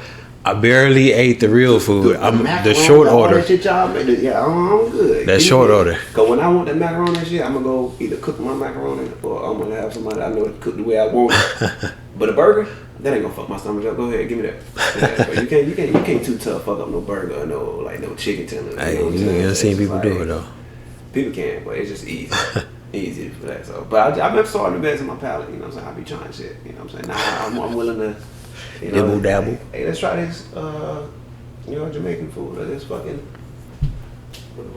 Flies came in there. Or try this. Oh, that was for real? Yeah, from the. Oh, I thought you. When I had the door open, I was trying to catch it earlier.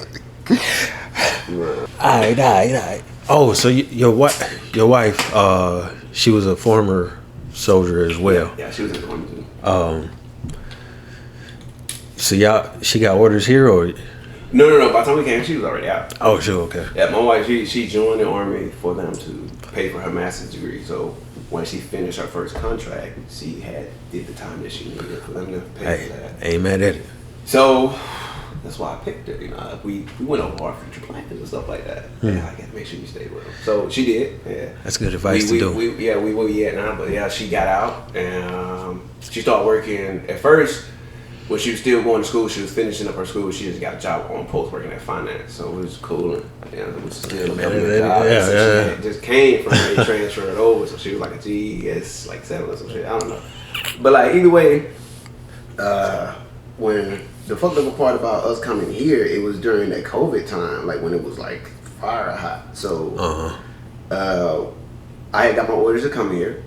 My unit was getting ready to deploy a fake deployment to go to New York where COVID was like hot as fuck. They was getting ready to go there to train with the cadets over there at West Point to do some shit with them or whatnot. So when they got there, when they got their orders to do that and my orders came down to leave, they were all like, all right, cool, you gonna be gone when we get back, yada yada yada.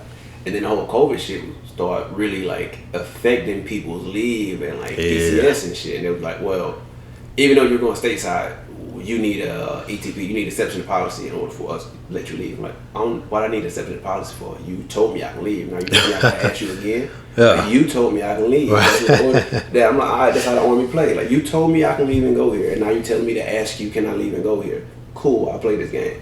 Yeah. What do I need to say? So they said 3 ways that you can leave. I'm telling you, I have at this time It's just my wife and 2 kids. You know what I'm saying? Because she wasn't pregnant at the time. Mm-hmm. We've been here for 2 years. So when they told me I could go as the adult, this is the only place I know in the Army where they would really get upset with you for making a proper adult decision. They would really look at you like, who told you to do that shit? So like when they gave me the orders to say, hey, you going to Campbell and you're reporting at this date, which was like 8 months in advance. Me and my wife already knew I'm trying to leave. I had already been enlisted. I planned for this. We picked Campbell. So I'm like, all right, cool. We do what any adults would. We plan on moving. Mm-hmm. So we go house shopping. She transfers her job. She lets her current job know that, hey, when I leave at this time. Is it a position? Oh yeah, there's a position over there. Okay, you're gonna start here on the such and such. This is the day you start working at Fort Campbell, right around the day that I'm supposed to report. So we set it up that she was supposed to start work like a week after I arrived. You know what I'm saying? So I was gonna be here Saturday and she started work the following week. So she transferred her job. We bought a house, you know what I'm saying?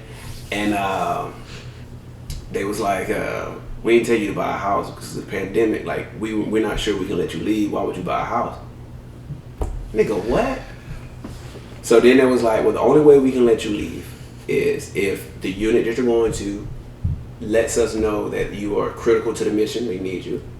Which I called somebody down here I knew. And they were like, okay, we'll have. And then the unit that I was going to just so happened was on their way to the box in Fort Polk, you know what I'm saying? So they was trying to get me there to come back to the box. You know what I'm saying? They could just picked you up on the way back. So that's what they were really trying to do, get me to go. So I'm like, they said because they didn't have no Yankees, so they needed me.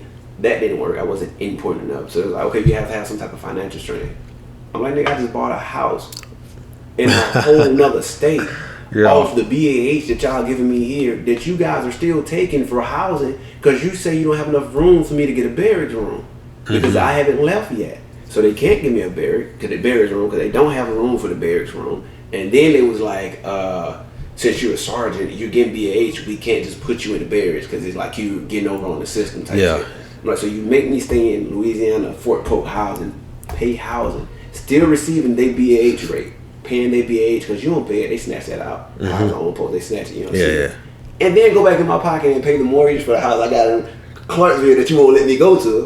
You know what I'm saying? So I got a financial strain. Yeah, but you tell me I'm not straining financially. Like, y'all boy, tweaking. You know what I'm saying? And then they was like, well, if you schedule your leave, this was the third option. They was like, if you schedule your shit and if you get your household goods to be shipped out, they will not let you stay in your home if you don't have any furniture to have. So if your household goods get shipped out, they expedite your process. Man, when I say my household good was gone for 2 weeks and I still was at Fort Polk. Oh, dang. Like, I'm sleeping on the air mattress. You know what I'm saying? I ain't got nothing. I got my Xbox, my TV, of course. I'm like, bro, like, when can I leave? I was there for the storm. All the power was out. Oh, damn. That shit was crazy. Oh, you was going through it. Yeah, I'm blessed, though, because it made me who I ain't, you know. Is that the third time you... Oh, no, the third time I had fell out of love with the Army, I was going to the board to get my 6 right before I left Fort Polk. And the guy who was in charge, me and him was having a conversation. The first sergeant that was in charge prior to, we didn't see eye to eye.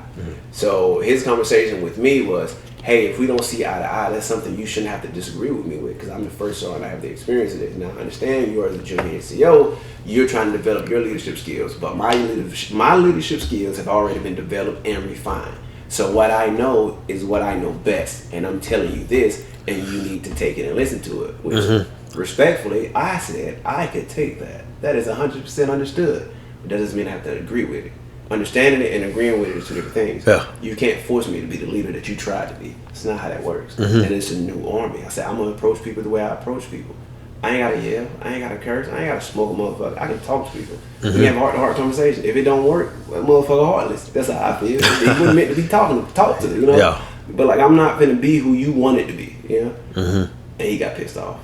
And then he put me from the board, the E6 board. I'm like, whatever. I worked hard to get on the next one. And then I got pulled from that one. So at the point, I'm like, all right, cool. And then all this shit going on with me trying to leave. So I'm like, fuck that board. I'll go to the board and I get to Campbell. Yeah. I'll just, you know what I'm saying, get my shit together. And then like right before I got ready to leave, come to Campbell, that same first one was like, hey, yeah, you going to the board in like 3 days. I'm like, damn, nigga. Like, you don't even know my issue shipped off of what? You know what I'm saying? Like, well, we got you on there, and if you don't pass this time, He tried to threaten me, which was a lie, but he was like, "This is basically be your third time filling the board. So if you don't go, we're gonna bar you for re-enlisting and all this other stuff." I'm like, "Nigga, what? 2 days before the board?" And then like the individuals at the board, you know what I'm saying? Like, I don't know. He gave me the itinerary. The itinerary was different, and we asked. And then at the end of the day, like, it was a few questions. It was a decent amount of questions that I got wrong. And then it was like, "Well, David, is there anything you got to say?" But yeah, of course. Like, the questions you asked me were irrelevant. I'm going to the E6 board to be a staff sergeant. I'm not going to be a squad leader. I'm going to be a supply sergeant. Now, when I get to my 6, I should be in the HAC supply room in a fucking S4. But I'm not setting up no defensive perimeter. That's not the question you asking me. Don't fit my category. You know what I'm saying? And I was really like disrespectful because I felt disrespected.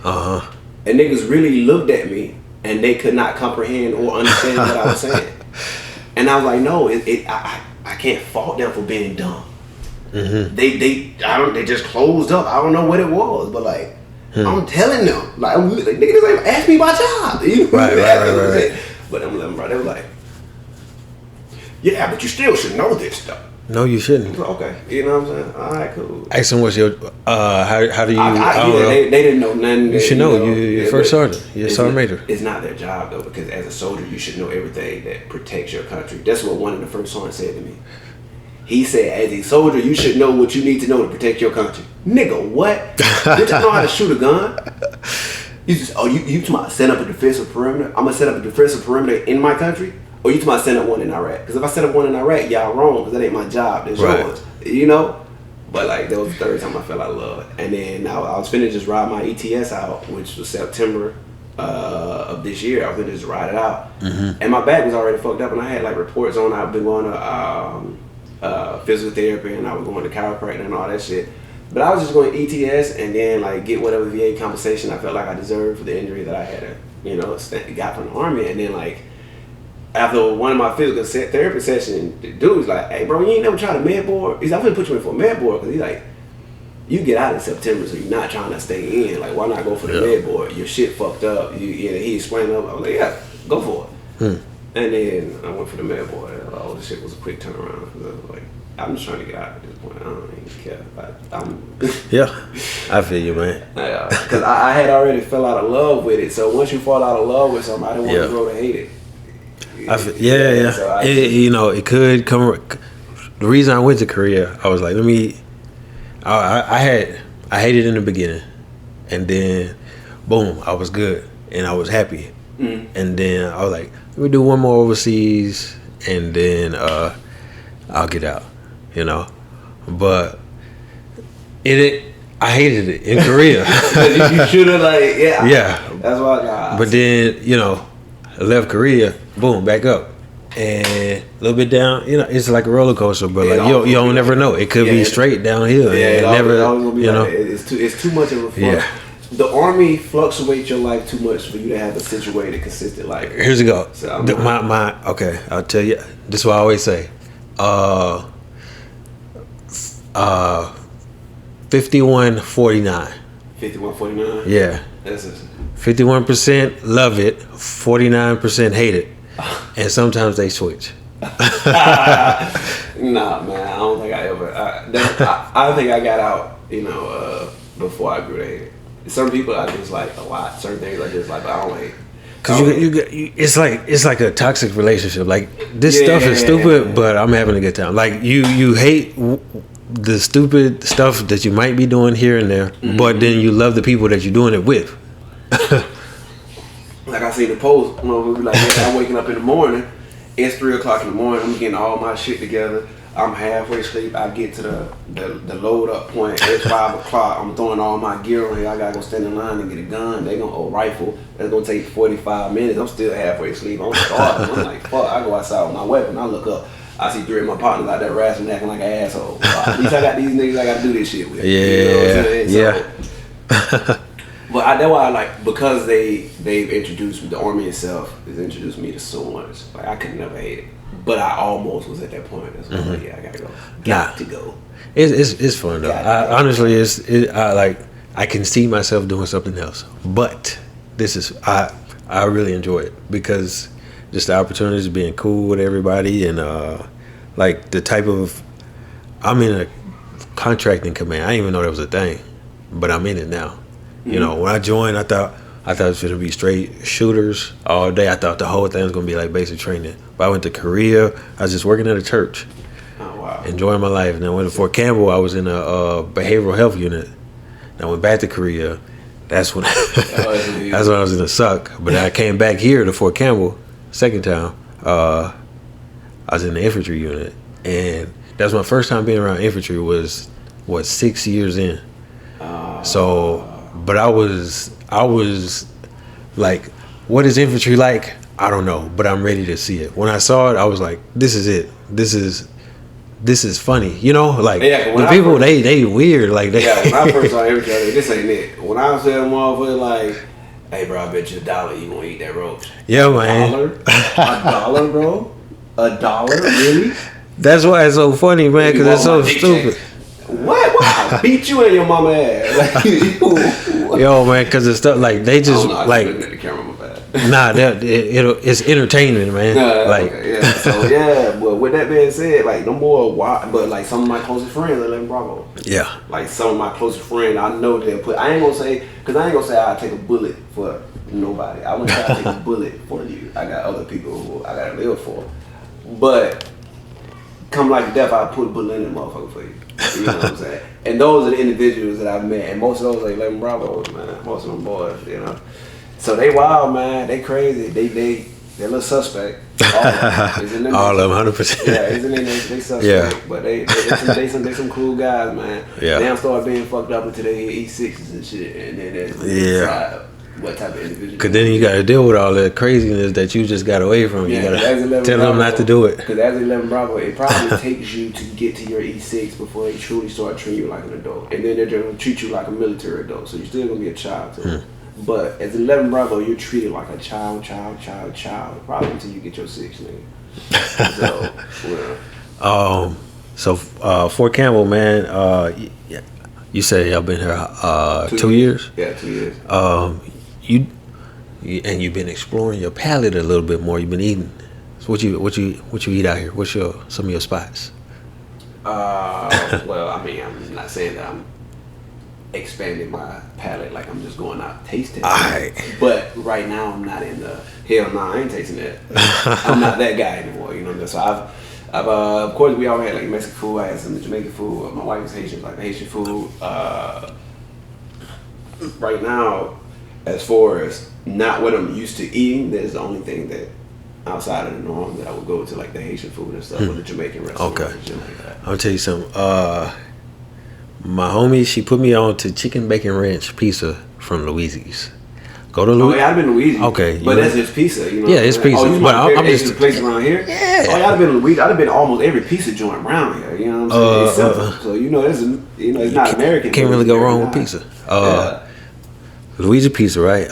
Pizza. I eat Cheddar's all the time. That's you know, Chicken Exit? Chicken Exit, I go to that. Homie, Brooks. You remember? You probably remember Brooks from? Yeah, he was Sarmage driver. Nah, not him. Shout out to him though, but not him. The other one. He was in S6. Tall, lanky dude, looked like Bill Nye the Science Guy. Dang, I'll show you a picture. You gonna remember? Oh yeah, I think I know he's come out because I used to get him the showers mixed up. Yeah. Because they look alike. Yeah, I think I know he's come out. Yeah. One of them looked like Bill Nye, and one of them looked like Andy Nye, the science guy. I literally in my head had to realize that those are two different people. I'm like, this nigga took my shower. So I'm like, no, he's not. And I had to separate them in my head. I'm like, oh shit, okay. Hey man, I'm gonna tell one of their business. I ain't gonna tell which one it is, but dude lived right by the stairwell. Remember they say if females come in your room, you gotta have the door 100% open. Yeah. He said, okay. So he left it open. He just mad and wanted to go open. Yeah. No. Hey, look, I'm following the rules. Right by the stairwell. I'm following the rules. He followed the rules. He got in trouble? No. He followed the rules. He goaded it. If he didn't get in trouble, he goaded. He gonna be able to tell that shit when he hit his car major, when he be first on it. He can be able to tell you his private stories. Yeah, that's one. I've been noticed by nothing but wings. Man, nothing but wings. And what's the spot right outside Gate 7, Gate 6? On your Northgate 6 there. PJs. No, not PJs. Fuck, it's a catfish joint, but that should be busted. Sure, you know that By one. the gas station, that should hit. Oh, Yamato's right outside gate 1. I ain't nothing from Yamato's yet. Hey, it's pretty good. It's like a little. Oh, that's the Asian cuisine joint where they do the on a. Yeah, not the one. By Captain D's. Nah, not that one. Okay. This one this way. Okay, I've been to that one up there. Yeah, you got it. By. I know this is right out by the gas station. It's right outside. By a gas station. Yeah. Yeah. That one pretty good, man. I ain't never been to it. I've seen it. It's a Japanese place ran by Koreans. What? I guess. Hey, but the fire truck on post too, man. You been there? The barbecue joint? Nah, people always tell me about it. Hey, man. But like, I'm telling you about it. Okay, I mean, I don't go on post like that. Okay, Like, I got you. if I Cause go you on out post now. I mean, not that I'm, yeah, I'm out, but I go on post it because, I'm going to the commissary. All right. But anything I need from the post, like, I just thought about something, man. I didn't just think about it. I've been thinking about it the whole time. It's somebody I know. So, right, I be talking about small. I talk about the small army because the army's small. You ran into some of the same people over and over again. Yeah. Or somebody like from here, like, oh, I know him. I know him too, you know? Yeah, or like yeah. even like somebody you went to school with and then suddenly you walk in the deep. yeah, that like, happens, "Wait." that happen all the time. Yeah. It's somebody. Dang, what's his name? My bad. Not dang, what's his name? Because I know his name. What's it? Vernon James. Vernon James. Yeah. Nigga, that is. VJ the barber. That's my nigga, bro. Like for real. Like Vernon introduced me to my wife, bro. That is Oh, my really? nigga, bro. Like on God, not on y'all, on my God, on God. Like that's my nigga, bro. Any guy. No. I mean it. Okay. So yeah, that's my nigga, bro. He introduced me to my old lady. Well, he introduced me like he Slick introduced me. We both met at Fort Polk. We in process together. Me and him in process the same day. So him and my wife went to AIT together.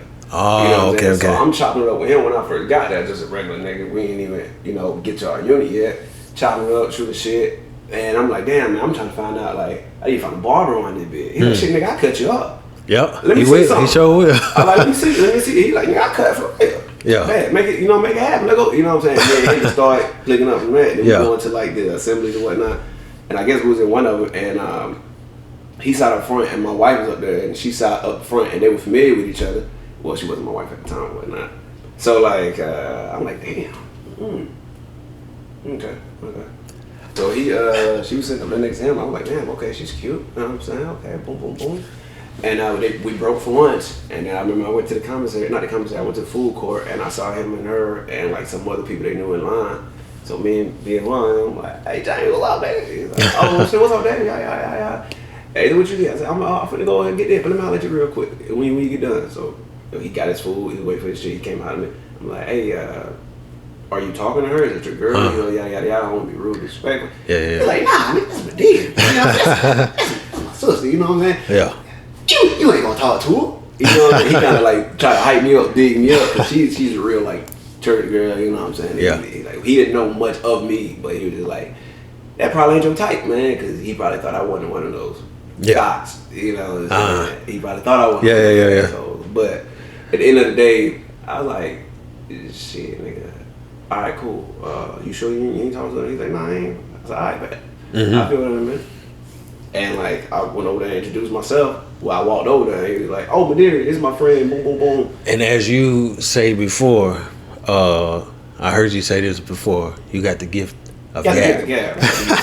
I got the gift. So it went from there. I mean, it was a little like, at first, you know.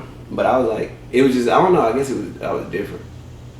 Cause like, let's just go get a cup of coffee or something. I'm not gonna buy you dinner. I'm not gonna buy you lunch. I don't know you, but let's talk. Let's get a cup of coffee. Hey man, you just said something right there, but I got you. Yeah, that's our first date. Went to Starbucks. We sat down for a little bit, chopped it up. She was on a coffee drink. I got her just raspberry tea or whatever it is, and we just kicked it from there. You know, I let her know everything that how I am, why. She fell in love with that shit day one. She fell in love with that shit day one. She gonna cap about it. But yeah. So yeah, Vernon is my dude, man. That's my dude. And we was over there. We deployed together for real. Oh yeah. Yeah. That's my nigga, man. Yeah, he. So I met him in ALC. Oh yeah. So Yeah, 2019. he told me. Matter of fact, he was like, "Hey nigga, you know Bradford?" I was like, "Nigga, Allen?" He's like, yeah. He's like, yeah. And matter of fact, he sent me a picture. Y'all was just chilling or some shit. He's like, you know that? Like, y'all know that nigga, my roommate. He's like, yeah. So, yeah, man. That's small world, man. Small world. Yeah, man. Yeah, he. I don't know. I think he's back stateside now. I know he was over. He in Georgia. In Alaska for a while. Yeah. Yeah. So he's stateside now. He in Georgia. I need to pull up on one of these. I ain't gonna say one of these days, one of these weeks, how our lives work. We're trying to push forward. So I'm gonna pull up on you one of these years, my nigga. Oh yeah. Pull up on you one of these I gotta hit him up, get him on the joint too. But he gonna, he gonna see this. Yeah. He gonna see this, you know. Yeah, he gonna be one of them niggas. Like, you gotta let me get that last episode. He gotta be season finale. Hey man. Okay. So a year. No. What's some music that bring you back to a certain time during your Army career? Oh, every time I hear "Believe Me" by Lil Wayne and Drake, I think about Basic Training because, like, I remember we had no opportunity to listen to music at all during our basic training. So, like, once we graduated, we left from Basic Training to AIT, and then when we left from AIT, Basic Training to AIT, we got on the bus, and it was a commercial bus, and this was our first time hearing the radio, and I don't know how long, and that song came on the radio, and the whole bus was like. Like, you know what I'm saying? Yeah. Is that music? No, it was just like, what? Like, yeah, it's that music. And then it was that "Believe Me," and we had just graduated, so we going to the next level. And it was just like, man. So every time I hear that song, I think about that moment. But another Drake headlines in AIT that was on the radio, and they would turn up the music on the bus in AIT. But yeah, you know, you was probably still. You know, had Similac on your breath back. I was thinking about going to get that.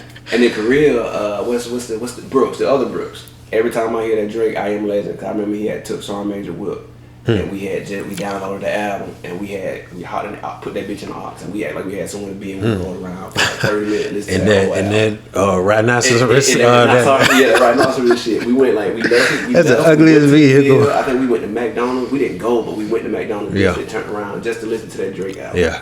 Just listen to that whole album. Hey, McDonald's was hitting out there too. Oh yeah. Hitting for something. And y'all go to JJ's, the barbecue joint? Nah. Cause Bird, I don't know if you remember Bird. She put me onto that. Yeah, I remember Bird. I used to have the biggest crush on Bird. Bird was cool as fuck. And then her sister. And her twin sister, it was Destiny. It's Chastity or Destiny? Yeah, like that. And I don't even know which one I met. I think they was the exact same person. Like, I ain't never seen no twins look that much alike. And then the crazy thing about it, like, when Bird was getting ready to leave, her sister had just got the career. You know what I'm saying? So, like... it was like a 2 week gap between them. Yeah, you know what I'm saying? It's like, what? But... Because people saw her at the PX like, I thought you left. She was like, "Bitch, get out my face." I bet she was like, "Who is you?" She was so used to it. Yeah. Because they are identical, but yeah. Yeah. I think I met Chastity. I think she had the music note tattooed on her shoulder. Yeah. She was the one in the unit. Yeah, she was the one in the unit. Yeah. Hobbies. I'm trying to redefine what my hobbies are because I got a lot of shit that I used to do in the Army, but the Army itself took like 16 hours of my day. Regardless if you want to add that into sleeping, getting up in time to make, so, hit times and shit. So probably like 16 hours of my day. So now my hobbies are probably about to grow, but right now I play the game from time to time. I'm a manga reader. I'm into animation like that. So I just started writing. I wouldn't take you as an anime person. But yeah, I just started writing. I'm trying to make my own. Well, I'm not trying to make my own. I am making my own. I'm in the process of making my own. So words matter. I think that I got to do more research, but I think the proper way to go about it is like to do the light novel, adapt it into a manga, and hopefully get the funding to go into like the anime type shit. So I'm at the light novel phase. So I'm writing it up. I'm like 16 chapters in. So I just got to type it up. I just went out, got my LLC. More to come, when I get everything official. But yeah, that's one of my hobbies. And rap music, I love doing music because I feel like when it comes to rapping, like I don't say dope. I'm not a killer, I'm not a murderer. I don't do all this extra shit. But when it comes to rapping, ain't nobody finna rap better than me. I may not rap about selling dope better than you because I don't sell dope. I may not rap about murdering a nigga better than you because I don't do that. Yeah. But when it comes to rapping and its gift, I was hearing that beat earlier, the first one you played, and it's kind of like, it actually reminded me like when I was like early 2000s type of beat, but more modern. You know what I'm saying? And I was listening to you. You probably think I wasn't listening, but I was listening. Yeah, that's how I be because I be actually I was doing it, but I be actually listening. Okay, yeah. Because I like music. My cousin, I make beats, man. I sent me like 500 beats, and I had to go through. And he'd be like, "All right, this is a selection of beats. Just go through and pick what you want." And I just picked like the 7 that stood out to me. And I go in there and pick from 9. But production team is crazy. Like these beats are all like made by somebody I can shake a hand with. And I ain't buy it off the internet. You know, these niggas I know put their heart and soul into these motherfuckers. They be so hard though. Yeah. What about any habits you picked up during your time? Good or bad? Oh, and then my time in the Army. I hated my time in the Army. Not hated my time in the Army, but one of the worst habits that I have, and probably the only one I want to discuss, I picked up the habit of doubting people when I joined the Army. Down people because like they always like once you get into a certain like a bubble or like a category that they see you as this person, there's no coming back. Regardless if you come back, you're gonna redeem yourself. You're gonna never be able to forget what happened because they're gonna always doubt your next action to do what you did. Or if somebody say they're gonna do something, if they feel like that person really isn't, gonna do it, they're like, well, I don't know. Just in case, let's have these contingency plans set in place, and they have these words like contingency plan to make you feel better about down. And it became normal for somebody to say that they was gonna do something, and I automatically disbelieve, like losing faith in individuals.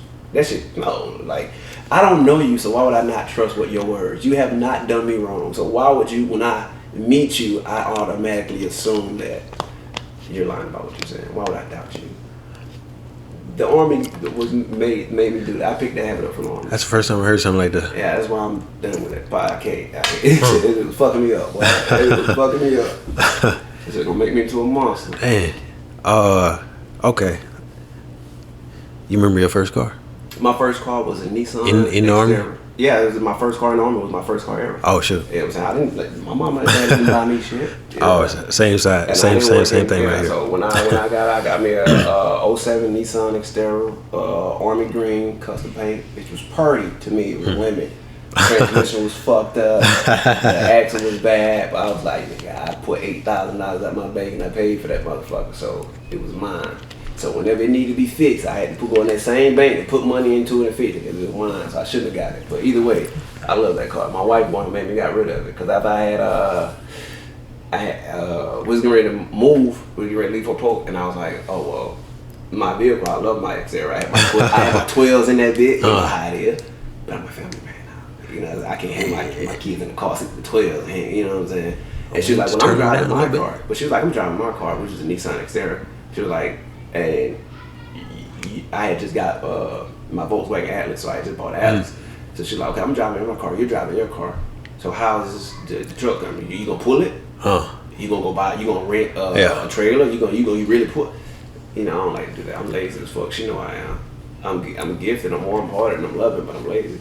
So shit, I sell it. You know what I'm saying? I just had to pay somebody to come pick that bitch up, and it's for the low. But you got the Volkswagen Atlas. You good on gas? Yeah, I'm good on gas. I got the Volkswagen Atlas. I'm good. See, you thought I wasn't listening, man. Yeah, I like that. I knew that part.